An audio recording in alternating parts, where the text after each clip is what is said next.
Hello बच्चों, how are you? कैसे आप सभी? I hope you are good और अपनी अच्छे से स्टडी चल रही है। Very good. तो एग्जाम के लिए अच्छे से प्रिपरेशन करनी है क्योंकि बोर्ड के एग्जाम है इस साल आपके।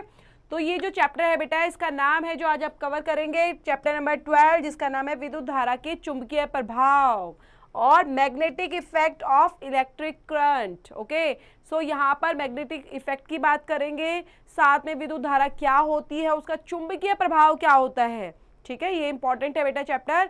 और ये चैप्टर आपका आ रहा है बेटा, इसमें काफ़ी क्वेश्चन पूछे जाते हैं और 6 मार्क्स का क्वेश्चन आएगा इसमें। मीन्स आपने 6 मार्क्स में 2-3 क्वेश्चन ज़रूर ही आते हैं इसमें 100%। तो आपको ये चैप्टर बेटा अच्छे से कर लेना है और साथ में नोट्स बनाते हुए करना है, कंप्लीट करना है चैप्टर थॉरोली और लेक्चर पूरा अटेंड करना है ताकि बच्चे आप अच्छे से उन नोट्स को प्रिपेयर कर पाएँ और एग्जाम में कहीं पे भी लैकिंग पॉइंट आपका ना हो। और इसके लिए आप हेल्प ले सकते हैं बेटा बुक की, विद्या बुक की। तो इससे आप अच्छे से नोट्स बना पाएंगे और जो चीज़ें हमारी माइनर चीज़ें होती है, कई बार हम कैच नहीं कर पाते उन चीज़ों को, तो इनके हेल्प से वो भी आप कंप्लीट अच्छे से कर पाएंगे। तो स्टार्ट करते हैं बेटा अपना चैप्टर, जिसका नाम है विद्युत धारा के चुंबकीय प्रभाव। सो हमारा चैप्टर है बेटा विद्युत धारा के चुंबकीय प्रभाव, जिसके अंदर हम पढ़ने वाले हैं बहुत सारी चीजें। वैसे हमने कवर भी की है बेटा लास्ट चैप्टर में विद्युत से रिलेटेड। ठीक है, विद्युत कैसे बनती है, विद्युत का प्रभाव क्या होता है, उसके अंदर बहुत सारी चीजों को हमने कवर किया है। और उन चीजों को कवर करते हुए अब हम थोड़ा सा रिलेट करेगा ये चैप्टर कि विद्युत से ही रिलेट, क्योंकि नाम में ही अगर आ गया है रिलेशन, तो आपको भी पता है कि विद्युत लास्ट चैप्टर का भी नाम था और इसमें सिर्फ थोड़ा सा और एडिशनल हो जाएगा उसका चुंबकीय प्रभाव को लेकर। सो यहाँ पर धारा जो होती है बेटा, विद्युत धारा होती है, तो उनका प्रभाव बहुत सारी चीज़ों पर इफेक्ट डालते हैं। बहुत सारी चीज़ें होती हैं जिसमें धारावाही तार जो है वो चुंबक की भांति व्यवहार करता है। मीन्स विद्युत जो होता है बेटा, जिसके अंदर से विद्युत प्रवाहित हो रहा है, एक धारावाही तार होता है। ठीक है, उसमें धारा प्रवाहित करती है, इसलिए हम उसको क्या बोलेंगे, धारावाही तार। और वो चुंबक की भांति हमेशा व्यवहार करता है।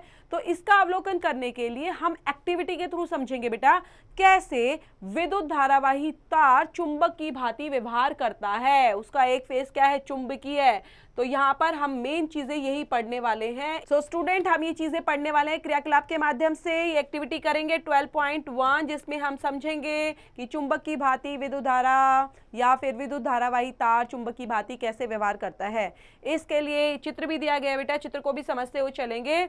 इसमें दिया है कि धातु के चालक से विद्युत धारा प्रवाहित कराने पर, अगर कोई धातु का चालक है बेटा और उसमें विद्युत धारा प्रवाहित कराई जाती है, तो यहाँ पर दिक् सूचक सुई विक्षेपित करती है। क्या विक्षेपित होती है? तो ये एक्टिविटी आप उसी बेस पर करेंगे। तो सबसे पहले आपने क्या लेना है बेटा, तांबे का एक सीधा मोटा तार ले लेना है।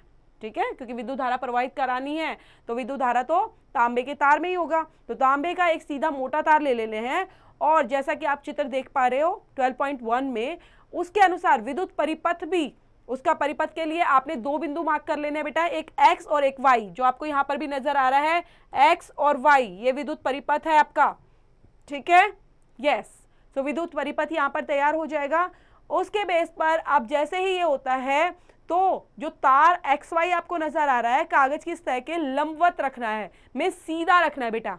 ठीक है, और इस तांबे के तार के निकट आपने क्षैतिज रूप से एक छोटी दिक्सूचक सुई भी रख लेनी है और इस सुई की स्थिति को नोट करना है कि ये सुई कहाँ पर है। ओके, ये है सुई। तो यहाँ पर अब आपने देखना है कि प्लग में, अगर आपने प्लग को ऑन किया, प्लग में कुंजी लगा दी, तो विद्युत परिपथ में विद्युत जो धारा प्रवाहित होकर आएंगे, तो वो दिक्सूचक सुई की स्थिति में क्या चेंजेस आएंगे, वो किस ओर मुड़ जाएगी, मुड़ेगी या वैसे ही रहेगी, वो आपने नोटिस करना है। तो यहाँ पर आप सीधा सीधा देख रहे हो क्या क्या चीजें आपने देखनी है बेटा।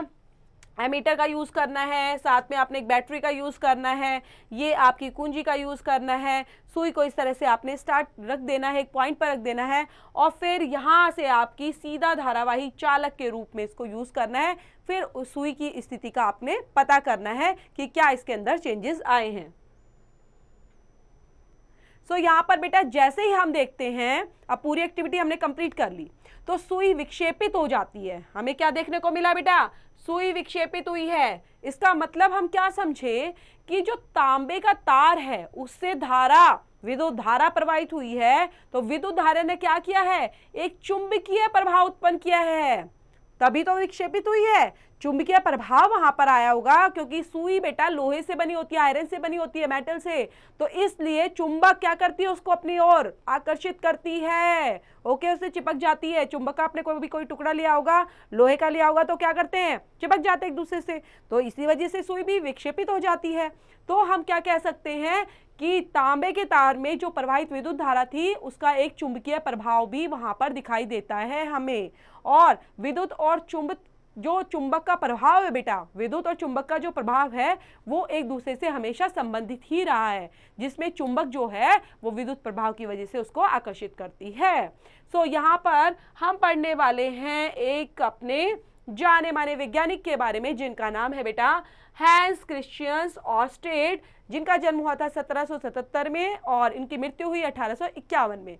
19वीं शताब्दी के अग्रणी वैज्ञानिकों में से ये एक है, जिनका नाम हमने पढ़ लिया अभी, हैंस क्रिश्चियन ऑर्स्टेड, और जिन्होंने विद्युत का जो चुंबकत्व को समझना, विद्युत के चुंबक के प्रभाव को समझना, वो उन्होंने इसमें एक बहुत अपनी निर्णायक भूमिका निभाई बेटा। उन्होंने एक अपना इंपॉर्टेंट रोल प्ले किया, जिसमें उन्होंने इन चीज़ों को खोजा था। और 1820 में उन्होंने ये भी खोजा कि किसी भी धातु तार में अगर विद्युत धारा प्रवाहित करने पर पास में जो दिक्सूचक विक्षेपी उत्पन्न होता है, और साथ में इस आधार पर ऑर्स्टेड ने यह भी प्रमाणित कर दिया कि विद्युत या फिर चुंबक का आपस में परस्पर संबंध होता है, और ये संबंध होने की वजह से ये प्रक्रियाएं होती रहती हैं। तो ये अनुसंधान आगे जाकर नई नई प्रौद्योगिकियों में चेंज हुआ, और जैसे कि आप देख पाते हो रेडियो, टेलीविजन, तंतु प्रकाशनी आदि का सृजन हुआ। इसी बेस पर इनका धीरे धीरे आविष्कार होता चला गया, रेडियो, टेलीविजन, सब चीजें। तो कहाँ पर आप देख रहे हो, विद्युत धारा इनमें प्रवाहित होती है, सो अंदर आपकी मेटल की चीजें होती हैं, तो कहीं ना कहीं इनका आपस में इफेक्ट होता ही होता है। सो उन्हीं के नाम पर इसलिए इस चुंबकीय क्षेत्र की तीव्रता का मात्रक क्या रखा गया है बेटा, ऑर्स्टेड। सो यहाँ पर बेटा और चीजों को हमने नोटिस किया कि जो चुंबकीय क्षेत्र है, देखो चुंबक का एक बेटा अपना क्षेत्र होता है, ठीक है, वो क्षेत्र क्या करता है, आपको आभासी किरणों की ओर संकेत करता है। आगे हम डिटेल में पढ़ेंगे इनको, ये कोई रियलिटी वाली नहीं होती, ये आभासी रेखाओं को उत्पन्न करता है। और गतिमान चुंबक क्या करती है, विद्युतीय प्रभाव पर आधारित होती है। सो ये जो टॉपिक है हमारा जो कवर करने जा रहे हैं बेटा 12.1, उसके अंदर हम चुंबकीय क्षेत्र और उसकी क्षेत्र रेखाओं के बारे में पढ़ेंगे, क्योंकि देखिए चुंबक का भी अपना क्षेत्र होता है बेटा, और उसके क्षेत्र पर आधारित रेखाएं होती हैं। सो ये रेखाएं किस तरह का काम करती हैं, कैसे अपनी एक्टिविटी को दर्ज करती हैं, और इनकी क्या इंपॉर्टेंस होती है चुंबक में, तो ये सब चीजें यहाँ पर हम पढ़ने वाले हैं। सो कभी भी बेटा आपने एक ना छड़ चुंबक को लिया होगा, मिस चुंबक का आप छोटा सा पार्ट ले लीजिए, ठीक है, तो आप जब उसको निकट लाते हो किसी दिक्सूचक के, ठीक है, जैसे सुई भी थी तो सुई को भी पास में लेकर आए, तो सुई जैसे ही चुंबक के पास आई वो विक्षेपित हो गई। सो मीन्स यहाँ पर दिक्सूचक के रूप में सुई को यूज किया गया था ना बेटा, क्योंकि वो क्या था, दिक्सूचक की सुई जो थी वो एक छोटा छड़ चुंबक की ही होती है। कैसी होती है, एक छोटा छड़ चुंबक की तरह ही होती है। तो मीन्स यहाँ पर दिक्सूचक की जो सुई है उसके दोनों सिरे लगभग किस दिशा में होते हैं बेटा, अपोजिट डायरेक्शन में होते हैं। कभी भी आप किसी दिक्सूचक को उठाओगे, चुंबक को देखोगे, तो चुंबक के जो सिरे होते हैं बेटा, वो उनके जो सिरे मेन जो आप दिशा में बोल सकते हो, दोनों अलग अलग दिशाओं में होते हैं। एक उत्तर में होता है और एक दक्षिण दिशा की ओर संकेत करता है। जब भी आप रखोगे तो वो हमेशा उत्तर और दक्षिण की दिशा की तरफ ही मूव करते हैं। सो संकेत करने पर हमें क्या दिखता है कि संकेत करने वाले जो सिरे को हम उत्तरोमुखी ध्रुव या फिर उत्तर ध्रुव कहते हैं, ठीक है, उत्तर की ओर आ जाएगा तो हमने क्या बोल दिया, उत्तर से ही उनका नाम बता दिया, उत्तरोमुखी ध्रुव बोल दिया उसको। और अगर वो दक्षिण की तरफ है दूसरा सिरा, तो दक्षिण दिशा की ओर संकेत करता है, तो हम उसको दक्षिणोमुखी ध्रुव बोल देंगे, तो मीन्स दक्षिण ध्रुव हो गया। तो यहाँ पर सीधा सीधा आप दिशाओं से बहुत इजीली इसको याद कर सकते हो बेटा कि इसके दो सिरे होते हैं उत्तर और दक्षिण की तरफ, तो उत्तर वाले को उत्तरोमुखी ध्रुव और दक्षिण वाले को दक्षिणोमुखी ध्रुव बोलते हैं। सो ये एक्टिविटी के थ्रू हम समझेंगे बेटा कि जो चुंबक है उसका जो ध्रुव है वो किस प्रकार आपस में प्रतिकर्षण करते हैं, और साथ में अलग अलग ध्रुवों, विजातीय ध्रुवों में परस्पर आकर्षण भी उनमें उत्पन्न होता है। सो यहाँ पर बेटा देख पा रहे हो, अब एक क्वेश्चन दिया गया है, आपका एक क्वेश्चन है सिर्फ कि चुंबक के निकट लाने पर दिक्सूचक की जो सुई है वो विक्षेपित क्यों हो गई, क्या रीजन था विक्षेपित हो गई। ठीक है, पूरा डिटेलिंग अभी हम पढ़ के आए हैं, उसी में से आपको ये आंसर मिल जाएगा। नेक्स्ट एक्टिविटी देख लेते हैं बेटा, एक्टिविटी क्रियाकलाप 12.2, जिसके अंदर सबसे पहले आपने क्या लेना है, किसी चिपचिपे पदार्थ का उपयोग करके ड्राइंग बोर्ड पर एक सफेद कागज लगा देना है। ठीक है, क्या करना है, चिपचिपे पदार्थ का यूज करना है और ड्राइंग बोर्ड पर एक सफेद कागज लगा देना उस पर। ओके, लगा दिया आपने। देन अब इसके बीचों बीच एक छड़ चुंबक रख देनी है। आपने पहले शीट लगाई बेटा, ठीक है, पूरा अच्छे से कवर कर दी, और एक छड़ चुंबक लेना है और उसके बिल्कुल सेंटर में रख दो। अब आपके पास देखो व्हाइट पेपर पर सिर्फ और सिर्फ एक छड़ चुंबक रखी हुई है। अब आपने क्या करना है, जो छड़ चुंबक है उसके चारों ओर क्या करना है, लोह चूर्ण छिड़क देना है। लोह चूर्ण मिस लोहे का बिल्कुल बारीक बुरादा होता है, जैसे नारियल का बुरादा होता है, सेम वैसे लोहे का। ठीक है, लोहे का चूर्ण होना चाहिए, तो वो आपने ऐसे ऐसे डालते चले जाओगे। अब जैसे जैसे डालोगे तो यहाँ पर इस कार्य के लिए नमक छिकराव का उपयोग किया जा सकता है। ठीक है, नमक का भी बोल रही है। तो अब आप क्या देखेंगे बेटा, अब बोर्ड को धीरे धीरे से थपथपाइए, जो एक्स्ट्रा है वो आपको निकाल देना है। अब निकालने के बाद आपने क्या प्रेक्षण किया, क्या आपको ऑब्जर्व हुआ, किस तरह की पिक्चर फॉर्म हो गई है वहां पर, वो आप देख पा रहे हो। जो यहाँ पर ये पिक्चर दिखाई रहा बेटा, इस तरह की आपको पिक्चर मिलेगी। सो इसके अंदर जैसे छड़ चुंबक के निकट का जो लोह चूर्ण है वो स्वयं ही चुंबकीय रेखाओं के अनुदिश रेखांकित हो गया है। तो आप यहाँ पर देख पा रहे होगे, ये हमारा साउथ का हो गया, ये हमारा नॉर्थ का हो गया, एक उत्तर है एक दक्षिण है। ठीक है, दक्षिणी ध्रुव हो गया और एक उत्तरी ध्रुव हो गया। तो दक्षिण और उत्तरी ध्रुव के आसपास एक उन्होंने क्षेत्र कवर कर लिया है। ठीक है, ये आप देख पा रहे होगे, ये अपना क्षेत्र इस तरह से कवर कर रहे हैं और इधर वाला इस तरह से कवर कर रहे हैं। तो यहाँ पर आपका जो ये क्षेत्र नजर आ रहा है, ये लोह चूर्ण बिखेरने के बाद यहाँ पर कुछ रेखाएं फॉर्म हो गई हैं, जिनको हम चुंबकीय क्षेत्र रेखाओं के नाम से भी जान सकते हैं बच्चों। अब लोह चूर्ण में बेटा आपने लिया, ठीक है, उसमें एक पैटर्न तो हमें दिख ही गया, पैटर्न फॉर्म हो रहा था ना। तो पैटर्न के बेस पर वो एक व्यवस्थित रूप से वो पैटर्न पूरा तैयार हो गया है। तो ऐसा ही क्यों हुआ, और ये जो पैटर्न है इसको देखकर आप क्या समझ रहे हो, कि आपको क्या लग रहा है कि ये क्या निर्देशित कर रहा है। सो मीन्स हमने देखा कि चुंबक के चारों ओर ने उसने अपना क्षेत्र को कवर कर लिया है, मीन्स कहीं ना कहीं उसका अपना इफेक्ट छोड़ दिया है, उसका प्रभाव वहां पर आ चुका है, और इसलिए लोह चूर्ण जो है एक बल का अनुभव करता है और लग रहा है कि हाँ वो बल की तरफ, ऐसा लग रहा है कि वो बल उसको आकर्षित कर रहा है लोह चूर्ण को, और अपनी ओर एक व्यवस्थित रूप से एक पैटर्न को तैयार करा रहा है। तो किसी भी चुंबक के अगर चारों ओर आप ऐसा करोगे ना, तो वैसा ही पैटर्न आपको मिलेगा बेटा। ठीक है, जिसमें उसके बल का क्या दिखाई देगा, संसूचन आपको दिखाई देगा। और इसको क्या बोला जाता है बेटा, जो रेखाएं हो गई, एक पैटर्न फॉर्म हो गया है, उसने अपने बल को दिखाया है, बल को सूचक कर रहा है। सो ये सब चीजें क्या कहलाती हैं बेटा, जो आपका पैटर्न है वो कहलाता है कि अब ये चुंबकीय क्षेत्र में चेंज हो गया है। सो ये क्या कहलाता है बेटा, चुंबकीय क्षेत्र कहलाता है। ये रेखाएं क्या कहलाएंगी, चुंबकीय क्षेत्र। और ये रेखाएं जिनसे अनुदिश लोह चूर्ण स्वयं रेखांकित हो गया, आपने थोड़ी ना कोई लाइन बनाई थी वहां पर, आपने कोई ना पैटर्न बनाया था, लेकिन वो खुद ही रेखांकित हो गया है, तो इसलिए इनको हम चुंबकीय क्षेत्र रेखाओं का निरूपण करती हैं। ये रेखाएं तो क्या कहेंगे, चुंबकीय क्षेत्र रेखाओं का निरूपण कर रही हैं।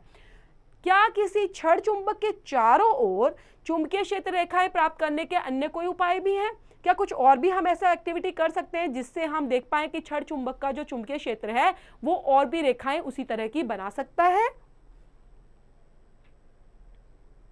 सो एक्टिविटी के थ्रू हम समझेंगे बेटा। क्रियाकलाप 12.3 के अंदर अब हम क्या एक्टिविटी करेंगे। फर्स्ट पॉइंट में हमने लिया एक छड़ चुंबक, ठीक है, और एक छोटी दिक्सूचक भी ले ली है साथ में। उसके बाद आपने क्या किया, किसी चिपचिपे पदार्थ से, मीन्स आप कोई फेविकोल, ओके फेविस्टिक कुछ भी ले सकते हो, उससे आपने ड्राइंग बोर्ड पर उसको चिपका लिया, पेस्ट कर लिया अच्छे से व्हाइट पेपर को, और फिर से वही किया है, आपने बीचों बीच एक चुंबक को रख लिया है। आप चुंबक की सीमा रेखा अंकित कर लीजिए। अब चुंबक की सीमा रेखा आपने अंकित कर ली, जैसे यहाँ पे दिखाते रहे, तो आप इस तरह से कंप्लीट कर सकते हो। देन आपने दिक्सूचक की चुंबक को उत्तर ध्रुव के निकट ले जाना है। किस साइड बेटा, उत्तर की तरफ, ओके, तो दक्षिण की तरफ नहीं, उत्तर की तरफ लेके जाना है। ये कैसे व्यवहार करता है इसको नोट करना है। और अगर दिक्सूचक को दक्षिण ध्रुव की ओर लेकर जाएं तो उत्तर ध्रुव की ओर क्या संकेत करता है? मीन्स आपने चेंज कर कर देखना है। अगर आप साउथ की तरफ आएंगे तो क्या नजर आ रहा है, नॉर्थ की तरफ आएंगे तो क्या नजर आ रहा है, क्या दिक्सूचक अपना किस तरह की प्रतिक्रिया कर रहा है, क्या संकेत वहां पर दे रहा है, ये आप नोट करते चलेंगे। और दिक्सूचक के दोनों सिरों की स्थितियां नुकीली पेंसिल से अंकित करिए। ठीक है, आपको जो नजर आ रहा है ना, जो जो उन्होंने एक्टिव किया, जो संकेत दिया, उससे पेंसिल की हेल्प से, नुकीली पेंसिल की हेल्प से आप उसको मार्क करते चलेंगे। देन आप दिक्सूचक पर आप देख पा रहे हैं कि आपकी रेखाएं तैयार हो जाएंगी और दक्षिण ध्रुव उस स्थिति में आ जाएगा जिससे वो पहले आपने उत्तर स्थिति में देखा था। उत्तर स्थिति में देखा वही अब आप दक्षिण स्थिति में भी देख पा रहे हो। तो दोनों को आपने अंकित अच्छे से कर लिया है, दोनों को देख पा रहे हो। जैसा कि पिक्चर में दिखाया गया है कि चुंबक के दक्षिण ध्रुव पर पहुंचने पर इस क्रिया को दोबारा से दोहराएंगे, फिर से चेक करेंगे। तो क्या लास्ट में आपको क्या मिल रहा है? क्या मिल रहा है कि नॉर्थ में आने पर क्या मिल रहा है, साउथ में आने पर क्या मिल रहा है? क्या ये अपोजिट हो गए हैं, साउथ से नॉर्थ की तरफ और नॉर्थ से साउथ की तरफ? क्या यहाँ पर अपोजिट डायरेक्शन एक दूसरे के अगेंस्ट में ये दिखाई दे रहे हैं? तो वो चीजें भी आप नोटिस करते चलेंगे बच्चों। सो अब आप यहाँ पर देखेंगे वक्र प्राप्त हो रहा है बेटा। मीन्स आपने जो पेंसिल से मार्क किया ये वक्र है। वक्र मीन्स थोड़ा घुमावदार, ठीक है, ये वक्र की फॉर्म में है। मीन्स ये घूम रहा है इस तरह से, ठीक है, ये आपका मूवमेंट कर रहा है बेटा, जैसा कि हमने अभी लास्ट पिक्चर में किया था ना। अब ये घूम रहा है, लेकिन आपके जो ये सिरे हैं ये आपकी बाहर की तरफ, ठीक है, और ये अंदर की तरफ, ये बाहर और ये अंदर। तो आप क्या देख पा रहे हो इनसे कि ये जो क्षेत्र अलग से निरूपित किए जा रहे हैं, तो इन निरूपित क्षेत्र में अलग अलग रेखाएं फॉर्म हो रही हैं, अलग अलग पैटर्न तैयार हो रहा है, और ये रेखाएं भी चुंबक के चारों ओर क्या बना रही है? वैसा ही क्षेत्र बना रही है जिसको चुंबकीय क्षेत्र रेखाएं बोला जाता है, जैसा कि हमने फर्स्ट एक्टिविटी में किया था। सो सेम वैसे ही चुंबकीय क्षेत्र रेखा के अनुदिश गमन अगर किया जाता है, उसकी ओर चला जाता है, तो दिक्सूचक विक्षेप का प्रेक्षण करेगा और साथ में निकट जाने पर सुई के विक्षेप में वृद्धि होती चली जाएगी, जैसा कि यहाँ पिक्चर 12.4 में आपको दिखाई दे रहा है, किसी छड़ चुंबक के चारों ओर क्षेत्र रेखाएं। सो बच्चों, जैसे कि हमें पैटर्न मिला है, तो इससे हमें क्या पता चल रहा है कि चुंबकीय क्षेत्र एक ऐसी राशि है जिसके अंदर बेटा आपको क्या मिलता है? परिमाण और दिशा, ठीक है, परिमाण भी साथ साथ दिखाई देता है और दिशा भी देती है आपको, दोनों की दोनों चीज होते हैं उसके अंदर। सो किसी भी चुंबकीय क्षेत्र की दिशा क्या मानी जाती है? मिस ये मानी जाती है बेटा जिसमें अनुदिश जो दिक्सूचक है वो उत्तर ध्रुव उस क्षेत्र के भीतर गमन करता है। तो अंदर अंदर गमन करना, अंदर अंदर घूमना बेटा, उसको बोलते हैं भीतर गमन करता है। इसलिए परिपाटी के अनुसार जो हमने देखा पूरी एक्टिविटी की, उसके अनुसार हमने क्या पाया कि चुंबकीय क्षेत्र रेखाएं चुंबक के उत्तर ध्रुव से प्रकट होती हैं और दक्षिण ध्रुव में विलीन हो जाती हैं बेटा, ठीक है, उत्तर में उत्पन्न हुई और दक्षिण में विलीन हो गई, तभी तो वहां पर वक्र बन रहा है बेटा, है ना।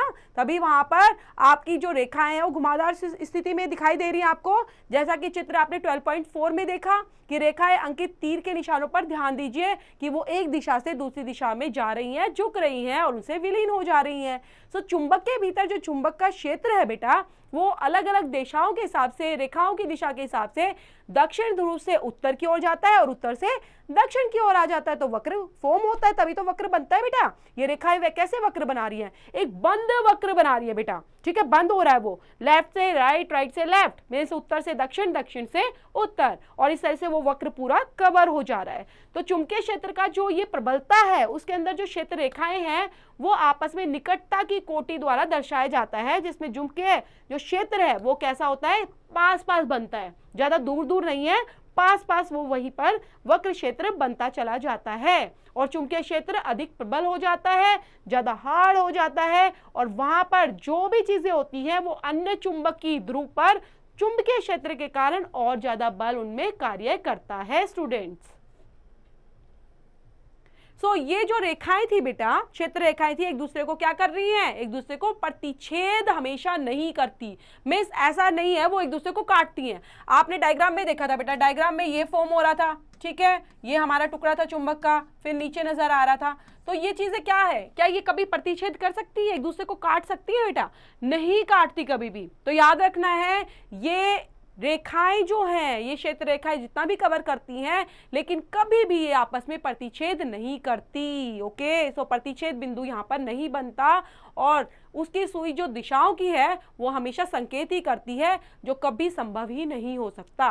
नेक्स्ट टॉपिक है बेटा 12.2, जिसके अंदर हम पढ़ने वाले हैं किसी विद्युत धारावाही चालक के कारण चुंबकीय क्षेत्र कैसे तैयार होता है। किसी विद्युत धारावाही चालक के कारण चुंबकीय क्षेत्र कैसे रेडी होता है, चुंबकीय क्षेत्र बनाना है यहाँ पर। तो अब क्रियाकलाप के थ्रू समझेंगे, पहले हम इसको रीड आउट कर लेते हैं बेटा। अगर किसी धातु के चालक में विद्युत धारा प्रवाहित होती है बेटा, ठीक है, कोई धातु है, हमने विद्युत धारा प्रवाहित कराई, तो उसके चारों ओर एक चुंबकीय क्षेत्र हमेशा उत्पन्न होता है स्टूडेंट्स। अभी हमने बात की थी क्योंकि चैप्टर ही हमारा उसी बेस पर है, विद्युत धारा, ठीक है, और चुंबकीय वो आवरण तैयार करता है। सो उसमें उत्पन्न जितनी भी चुंबकीय क्षेत्र होती हैं उस दिशा को ज्ञात करने के लिए हम अलग अलग एक्टिविटी को यहाँ पर समझते हुए चलते हैं, जिसके अंदर हमारी एक्टिविटी है बेटा 12.4 के अंदर आपको क्या लेना है, पहले एक लंबा सीधा तांबे का तार लेना है क्योंकि विद्युत धारा प्रवाहित करानी है। इसके अंदर आपने 2 या 3 सेल लगाने हैं, एक प्लग कुंजी भी लगानी है। तो सेल का जो वोल्टेज होगी बेटा वो होगा 1.5, ठीक है। देन अब चित्र में हम देख लेते हैं किस तरह से हमें इसको श्रेणी क्रम में संयोजित करना है। अब श्रेणी क्रम में संयोजित करने पर बेटा आपने क्या करना है, इसको सीधे तार को दिक्सूची के ऊपर और उसी दिक्सूची के ऊपर उसकी सुई के समानांतर बिल्कुल बराबर बराबर, ठीक है, वैसे रख लेना है। अब जो कुंजी है बेटा, जो प्लग में कुंजी लगा लेना है और फिर पूरा परिपथ, पूरा रास्ता आपका तैयार हो जाएगा और सुई के उत्तर ध्रुव के विक्षेप की दिशा नोट करनी है।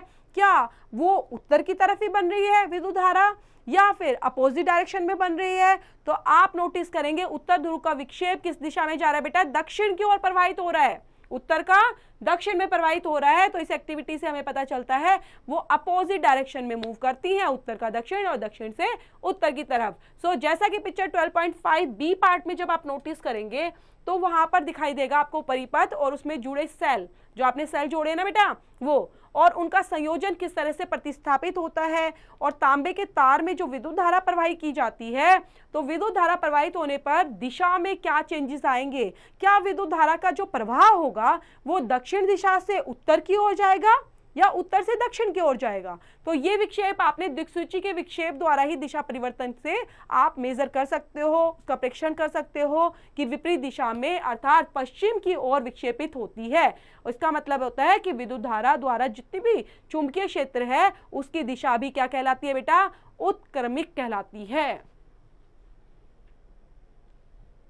सो अब यहां पर देख लेते हैं बेटा चित्र 12.5 में किस तरह से आपको समझाया गया है कि एक सरल विद्युत परिपथ है, ठीक है, एक सरल विद्युत परिपथ है जिसमें आपने एक लंबे तांबे का तार ले लेना है और लंबे तार को किसी दिक्सूचक के ऊपर तथा उसकी सुई के समानांतर रखा गया है, ठीक है, उसके समानांतर रखा गया, बिल्कुल बराबर बराबर रख दिया है। देन जब आप तार में विद्युत धारा प्रवाहित करोगे, ठीक है, तो जो प्रवाह की दिशा होगी वो उत्क्रमिक होती है, तो दिक्सूची का विक्षेप हमेशा विपरीत दिशा में ही मूव करेगा। तो विपरीत दिशा में कैसे मूव करेगा, आप दोनों डायग्राम को देख सकते हो बेटा। ये हमने यहाँ पर सेल लगा दिए हैं और सेल के बाद ये आपकी स्विच तैयार किया जाता है, कुंजी का स्विच है, ठीक है। उसके बाद यहाँ पर आप देख पा रहे हो एक चुंबक, ओके, ये आपने उत्तर दिशा में है और यहाँ पर आपका उत्तर दिशा में है। तो पूरा मेजरमेंट आप कैसे देखेंगे कि कौन सी दिशा में मूव कर रहा है ये। तो आपने जैसे ही यहाँ पर धारा प्रवाहित करोगे बेटा तो इसकी दिशा आप चेक करोगे तो ये अपोजिट डायरेक्शन में घूम जाएगा, मीन्स नॉर्थ और साउथ। और यहाँ पर भी आप देख पा रहे हो जैसे आपने ऑन किया तो ये पश्चिम दिशा है और ये उत्तर दिशा है, तो ये किसकी तरफ मूव करेगा, नॉर्थ की तरफ इसकी डायरेक्शन मुड़ जाएगी। अब देखते हैं बेटा नेक्स्ट टॉपिक 12.2.1, जिसके अंदर सीधे चालक से विद्युत धारा प्रवाहित होने के कारण चुंबकीय क्षेत्र कैसे तैयार होता है। अगर सीधे चालक से, ठीक है, किसी भी इंस्ट्रूमेंट से, किसी भी वे से, कोई भी चालक आपका हो सकता है, उसमें विद्युत धारा प्रवाहित होने के कारण चुंबकीय क्षेत्र कैसा एग्जिस्ट होता है। तो किसी भी चालक से अगर बेटा विद्युत धारा प्रवाहित कराई जाती है, उसके अंदर चुंबकीय क्षेत्र का पैटर्न बनता है, ये हम देख चुके हैं। और पैटर्न कैसा होता है चालक की आकृति पर निर्भर करता है, कि चालक की आकृति क्या है, उस बेस पर वो पैटर्न पूरा तैयार होता है, जैसा कि एक्टिविटी में हमने देखा था। तो सीधे चालक के चारों ओर वो चुंबकीय क्षेत्र पैटर्न तो तैयार करता है, लेकिन उसके बेस पर हम इसको देख रहे हैं एक सीधे चालक के रूप में कि एक एक्टिविटी को तैयार करते हुए, एक्टिविटी को समझते हुए 12.5 को, कि सीधे चालक से कैसे धारा प्रवाहित होते हैं और वो चुंबकीय क्षेत्र को एग्जिस्ट करता है। तो सबसे पहले आप क्या लेंगे बेटा, यहाँ पर 12 वोल्ट की एक बैटरी लेनी है और इसमें धारा नियंत्रक मीन्स परिवर्ती प्रतिरोध आपने कितना है 0 से 5 एमीटर लेना है और परिसर का इतना एमीटर होने के बाद एक प्लग कुंजी भी लेनी है और एक लंबा मोटा सीधा तांबे का तार ले लेना है। ये तो आपको रिक्वायरमेंट होगी बेटा एक्टिविटी करने के लिए, जिन जिन चीज़ों की आपको ज़रूरत है। पहले आप इन चीज़ों को इकट्ठी करेंगे, फिर क्या करना है आपको, एक आयताकार कार्डबोर्ड लेना है और उसका टुकड़ा लेकर उसे बीचों बीच कार्डबोर्ड को तल से अभिलंबवत मीन्स अभिलंबवत मतलब बिल्कुल सीधा खड़ा कर देना है और इस मोटे तार को प्रविष्ट कराना है। अब मोटे तार को उसमें से होकर गुजारना है। ध्यान रखना है कि कार्डबोर्ड तार बिल्कुल स्थिर रहे बेटा। कार्डबोर्ड में कैसा रहना चाहिए, बिल्कुल सीधा रहना चाहिए, स्थिर रहना चाहिए, ऊपर नीचे इधर उधर हिले डुले ना, नहीं तो प्रॉपर तरीके से आपको पैटर्न मिल ही नहीं पाएगा। अब आपको क्या देखना है बेटा, जो तांबे का तार है उसका 2 बिंदु होंगे एक्स और वाई, ठीक है, जो श्रेणी क्रम की बैटरी को, एमीटर को, धारा नियंत्रक को, प्लग कुंजी को, सबको समायोजित कर लेना है, सबको साथ में बिल्कुल रेडी करते हुए और पैटर्न पूरा तैयार कर लेना है। और इस तरह से जो क्रियाकलाप है वो आगे हम कंप्लीट करेंगे। सो जैसे ही आप करोगे बेटा तो तार जो है वो चारों ओर कार्डबोर्ड के कुछ लोह चूर्ण एक समान रूप से छिटक दीजिए, ठीक है। अब लोह चूर्ण लेना है, जैसे आपने किया था एक्टिविटी में सेम वैसे करना है। अब उसके बाद जो धारा नियंत्रक में परिवर्तक है वो किसी एक नियत स्थिति पर रखना है, एक स्थिति पर रख लेना है। किस चीज को बेटा, धारा नियंत्रक के परिवर्तक को किसी एक वैसी एग्जिस्टेंस करनी है, सेम जगह पर रख देना है। और इसी से आप और क्या देखेंगे कि जो एमीटर है, देखो एमीटर के क्या होता है, विद्युत धारा प्रवाहित होती है, तो विद्युत धारा कितनी प्रवाहित हो रही है ये एमीटर के थ्रू आप चेक करेंगे और उसको नोट कर लेंगे कि अब कितनी हुई है। अब यही कुंजी लगाकर परिपथ बंद कर देना है। अब आपने रास्ता बंद कर दिया, परिपथ बंद करना मतलब बेटा रास्ता बंद कर दिया। तो तांबे के तार से आप विद्युत धारा प्रवाहित हो, क्या करना है, विद्युत धारा को प्रवाहित कराना है तांबे के तार से। कुंजी लगा, परिपथ बंद कर दिया, अब तांबे से फिर से दोबारा करेंगे।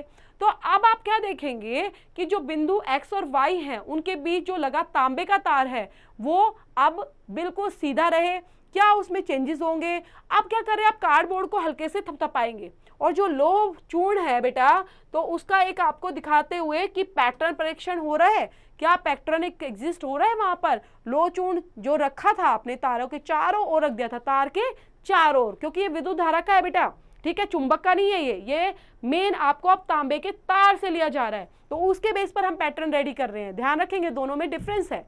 सो अब आपने सेकेंडरी वृत्तों के रूप में व्यवस्थित होकर एक वृत्ताकार पैटर्न बनता है वहां पर। और ये जो सेकेंडरी वृत्त बन रहा है ये क्या दिखा रहा है, क्या चुंबकीय क्षेत्र वहां पर भी तैयार हुआ है, जैसे हमने चुंबक से किया था सेम यहाँ पर विद्युत के थ्रू भी यही चीज हो रही है। जो हमने कार्डबोर्ड के थ्रू एक तार से मेंशन करते हुए अब हम स्टार्ट कर रहे हैं, तो सेम वही चीज पैटर्न यहाँ पर हो रहा है दिक्सूचक के रूप में। अब आपने देखना है इन चीजों को कि क्या जो उत्पन्न चुंबकीय क्षेत्र है उसकी दिशा कैसे ज्ञात करोगे। वृत्त के किसी बिंदु को आप P पॉइंट दे दो, ठीक है, और P पॉइंट देते हुए उस पर दिक्सूचक रख दीजिए। अब सुई की दिशा का प्रेक्षण दोबारा से करना है। क्या ध्रुव बिंदु विद्युत धारा द्वारा उत्पन्न चुंबकीय क्षेत्र की दिशा बताता है, क्या अपोजिट में है या सेम दिशाओं में है।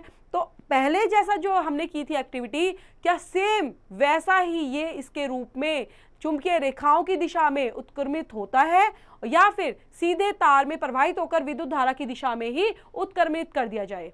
तो मीन्स आपने दोनों को चेक करना है कि उत्क्रमित रूप में विद्युत धारा के रूप में है या उत्क्रमित रूप में चुंबकीय क्षेत्र रेखाओं के रूप में एग्जिस्ट होता है, फिर इसका परीक्षण करना है आपने। और यहाँ पर परीक्षण तो कर लिया बेटा हमने, अलग अलग स्टेप्स में इसको पढ़ा, लेकिन अभी हम चित्र के माध्यम से भी पढ़ेंगे कि क्या विद्युत धारावाही सीधे चालक में, अभी हमारा सीधे चालक के रूप में पढ़ रहे हैं बेटा, हमारा टॉपिक सीधे चालक के रूप में है। कहीं आप कंफ्यूज हो जाओ, दोनों आपको एक जैसे लग रहे हो, एक जैसे नहीं है बिल्कुल भी। बिल्कुल अलग है। ये सीधे चालक के रूप में आता है, एग्जाम में काफी बार पूछा जाता है।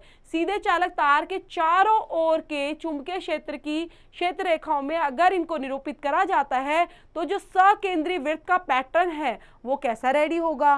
क्या वृत्तों पर अंकित तीर क्षेत्र रेखाओं की दिशा को दर्शाते हैं या फिर प्राप्त पैटर्न का समीप दृश्य कैसा होगा। तो यहाँ पर आपको यही चीजें यहाँ पर पूरा एग्जिस्ट करके दिखाई गई है बेटा, फर्स्ट में और सेकंड में, ठीक है। ये यहाँ पर कार्डबोर्ड के अंदर ही दिखाया है बेटा, कार्डबोर्ड के अंदर ही है सारा, शीट के अंदर, ओके। तो आपका इस तरह से नजर आएगा। यहाँ पर आप देख पा रहे हो आपके पास पूरा पैटर्न रेडी है जिसके अंदर आपको परिवर्ती प्रतिरोध के थ्रू और एमीटर, एक्सिस्टेंस और एक्स और वाई में आपने देखा कि किस तरह से हमने तार को निकाला है बिल्कुल सीधा, और तार के अंदर से क्या हमारा धारावाही प्रवाह यहाँ पर दिखा रहा है, क्या वो पूरा परिपथ हमारा किस फॉर्म में दिखाई दे रहा है, किस दिशा में मूव कर रहा है। तो यहाँ पर आपको दिखाई दे रहा है, ये हमारा बेटा मेजर करने का होता है कि हमारी डायरेक्शन कौन सी ले रहा है।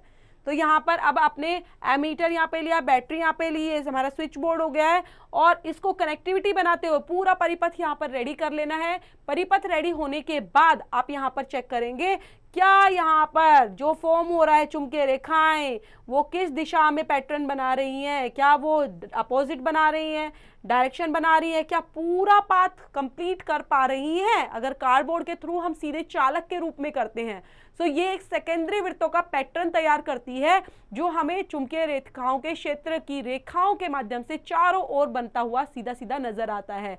तो ये सीधे चालक में तार के चारों ओर प्रॉपर तरीके से बन जाता है ये रेखाएं बेटा। और ये रेखाएं क्या कहलाते हैं, चुंबकीय क्षेत्र की रेखाओं को, इनको निरूपित करते हैं हम सेकेंडरी वृत्तों के पैटर्न के थ्रू। सो यहाँ पर बेटा और आपने क्या चीजें चेक की कि तांबे का जो तार है उसमें प्रवाहित किया हमने विद्युत तार, ठीक है, विद्युत धारा प्रवाहित हो गई इसके अंदर। सो इसके अंदर परिमाण को परिवर्तित कर दें तो आपने अलग देखा कि बिंदु पर रखे जो द्विसूचक के विक्षेप थे उन पर क्या प्रभाव पड़ा था।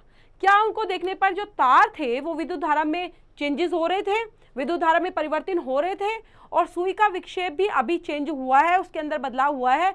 तो हमने देखा कि विद्युत धारा के परिमाण में वृद्धि होती है। हाँ, विद्युत धारा के परिमाण में बेटा वृद्धि होती है। क्यों होती है, तो विक्षेप में भी वृद्धि होती है। ये बहुत इंपॉर्टेंट है। अगर विद्युत धारा के परिमाण में वृद्धि हुई, विद्युत धारा के परिमाण में वृद्धि हुई तो हमेशा विक्षेप में भी वृद्धि होती है। सो ये क्या दिखाता है कि जैसे जैसे तार में प्रवाहित विद्युत धारा, आप धीरे धीरे तार में जैसे जैसे विद्युत धारा प्रवाहित होती जाती है तो विद्युत धारा के परिमाण में भी वृद्धि होती जाती है। इसका मीन्स ये है सीधा सीधा बेटा, समझेंगे। तो यहाँ पर आप क्या देख पा रहे थे इस बेस पर कि जैसे जैसे तार में आप विद्युत धारा को प्रवाहित करोगे तो परिमाण में वृद्धि होती है, और वो जो बिंदु पर उत्पन्न चुंबकीय क्षेत्र है उसके परिमाण में भी वृद्धि होती चली जाती है। उसका भी आकार और परिमाण सब चीजें बढ़ता ही चला जाता है जैसे जैसे वहां पे विद्युत धारा प्रवाहित हो रही है बच्चों। तो यदि तांबे के तार में हम विद्युत धारा को वही प्रवाहित करते हैं, विद्युत धारा को वैसे ही रखते हैं, चेंजेस नहीं करते, बढ़ाते घटाते नहीं है, तो जो दिक्सूचक तांबे के तार है बेटा वो क्या करता है, दिक्सूचक से दूर चला जाता है, दूर पैटर्न फॉर्म करने लग जाता है पूरा सर्कुलर मोशन में। और ये दिक्सूचक चालक तार से दूर स्थित कोई बिंदु आप रख सकते हो, जैसे क्यू पर रख देते हैं तो इसमें भी बदलाव आपको दिखाई देता है। और जैसे ये दूर होता चला जाता है बेटा तो दिक्सूचक का जो विक्षेप है वो धीरे धीरे घट जाता है, कम होने लग जाता है। बढ़ रहा था कहां पर, विद्युत धारा के परिमाण के हिसाब से बढ़ रहा था, ठीक है, उसके बेस पर धारा प्रवाहित करने से बढ़ रहा था। लेकिन घट कब रहा है, घट रहा है बेटा अगर दिक्सूचक का विक्षेप कब घट जाता है, जब हम किसी चालक में प्रवाहित जो विद्युत धारा है उससे उत्पन्न जो चुंबकीय क्षेत्र है चालक से दूर हटने लग जाता है। तो दूर हटेगा तो विक्षेप घट जाएगा। अब यहां पर देख रहे हैं बेटा कि जैसे जैसे विद्युत धारा सीधे सीधे चालक में तार से दूर हट जाते हैं तो चारों ओर उत्पन्न चुंबकीय क्षेत्र को निरूपित करने वाले सेकेंडरी वृत्तों का साइज भी बड़ा होता चला जाता है। मींस जितना पास रहेगा तो वृत्तों के साइज छोटे, जितना दूर दूर होता चला जाएगा बेटा तो वृत्तों के साइज भी बड़े होते चले जाएंगे। केंद्र एक ही रहने वाला है। जैसे आप प्रकार से क्या करते हो, प्रकार से आयत बेटा प्रकार से वृत्त बनाते हो ना, तो वृत्त बनाते टाइम आप जितना उसको पास रखते हो तो वो छोटा बनता है, तो सेंटर तो बेटा एक ही रहता है ना, वहां पर सेंटर एक ही रहने वाला है, लेकिन आप अपने सुई को, प्रकार को बड़ा बड़ा बनाते रहते हो, मतलब उसको, उसके साइज को बड़ा कर लेते हो, लेकिन सकेंद्र बिंदु एक ही रखो और इस तरह से उसका साइज धीरे धीरे बड़ा होने लग जाता है, जैसा कि यहाँ पर दिखाया गया है। नेक्स्ट टॉपिक है बेटा 12.2.2 के अंदर, जिसके अंदर हम कवर कर रहे हैं दक्षिण हस्त अंगुष्ठ नियम, दक्षिण हस्त। ओके, सो यहाँ पर अंगुष्ठ नियम के थ्रू हम इस एक्टिविटी के थ्रू और चीजों को समझेंगे कि किस तरह से जो दक्षिण हस्त अंगुष्ठ नियम है वो एक चुंबकीय क्षेत्र बनाता है बेटा, चुंबकीय क्षेत्र बनाता है, विद्युत धारा। ये देखिए, ये चुंबकीय क्षेत्र आपका जो सर्कल देख रहा है ना, आपको सर्कुलर दिखाई दे रहा है बेटा, ये पूरा पथ हमारा तैयार हो रहा है, तो ये पूरा सर्कल, ठीक है, इसको क्या बोलते हैं, चुंबकीय क्षेत्र, चुंबकीय क्षेत्र है। और विद्युत धारा, ये देखिए प्रवाहित हो रहा है विद्युत धारा, तो इस तरह से प्रवाहित होते हुए किस तरह से एक क्षेत्र एग्जिस्ट करता है, तो इसके बारे में भी समझते हैं। किसी विद्युत धारावाही चालक से संबंध चुंबकीय क्षेत्र की दिशा ज्ञात करने के लिए हम कैसे ज्ञात करेंगे। देखो हमने करना क्या इस एक्टिविटी में, ज्ञात क्या करना है, पहले आपको क्वेश्चन बेटा समझ में आना चाहिए कि विद्युत धारावाही चालक एक, ठीक है, विद्युत धारावाही चालक है बेटा, जिसके अंदर से विद्युत धारा प्रवाहित हो रही है, वो चालक ने अपने ले लिया है। अब उससे संबंध चुंबकीय क्षेत्र की दिशा, आपने क्या ज्ञात करना है, चुंबकीय क्षेत्र की दिशा को ज्ञात करना है और क्या उससे एग्जिस्ट होगा वो ज्ञात करना है। तो हम अब तैयार करते हैं अपनी एक्टिविटी के थ्रू, समझते हैं इसको अच्छे से। तो बच्चों यहाँ पर आप कल्पना कीजिए कि आप अपने दाहिने हाथ से, मतलब अपने सीधे हाथ में विद्युत धारावाही चालक को पकड़ा हुआ है आपने, ठीक है, कल्पना करना है, करना की जरूरत नहीं है, आप जस्ट कल्पना कर सकते हो कि आपने उसको पकड़ा हुआ है, ठीक है। सो आपका अंगूठा कहाँ होगा बेटा, विद्युत धारा की दिशा की ओर संकेत करेगा कि विद्युत धारा जिस तरफ प्रवाहित हो रही है तो वो अंगूठा उसी तरफ, तो इसका मतलब नीचे की तरफ प्रवाहित हो रही है वो। ओके, सो यहाँ पर आपकी उंगलियां चालक के चारों ओर क्या करेंगी, एक चुंबकीय क्षेत्र बना लेंगी रेखाओं के माध्यम से। ये रेखाएं कैसी होती है बेटा, काल्पनिक होती हैं, कोई सत्य रेखाएं नहीं होती है, काल्पनिक रेखाएं तैयार होती हैं, तो इसलिए, और इसे दक्षिण हस्त की तरफ करेंगे जब, दाया हाथ अंगुष्ठ नियम भी इसको कहा जाता है। सो इसको क्या बोलते हैं, दाया हस्त, दाया हाथ अंगुष्ठ नियम कहते हैं। अब एग्जाम्पल के थ्रू समझते हैं बेटा, एग्जाम्पल कंप्लीट करते हैं 12.1 में कि किसी क्षैतिज शक्ति संचरण लाइन, बेटा पावर लाइन जिसको बोला गया है, क्षैतिज शक्ति संचरण लाइन, पावर लाइन में पूर्व से पश्चिम दिशा, पूर्व में सूरज उगता है, पश्चिम में छिपता है, ओके, तो देख लेंगे पूर्व से पश्चिम दिशा की ओर विद्युत धारा प्रवाहित हो रही है। कोई पावर लाइन है बेटा, वो कहां से, मतलब आप पूर्व से देखोगे, पूर्व से आ रही है और पश्चिम की दिशा में आ रही है और उसके अंदर विद्युत धारा प्रवाहित हो रही है, विद्युत धारा उसके अंदर से आ रही है। इसके ठीक नीचे किसी एक बिंदु पर, उसके ठीक ऊपर के किसी बिंदु पर चुंबकीय क्षेत्र की दिशा क्या होगी। तो बच्चों हमारा फर्स्ट पार्ट जो हमने काफी पढ़ा है अच्छे से, उसके अंदर डीपली चीजें पढ़ी है, तो सेकेंड पार्ट के अंदर हम और ज्यादा कंसाइज करके और ज्यादा एक्सप्लेनेशन के साथ उनको कवर अप करेंगे।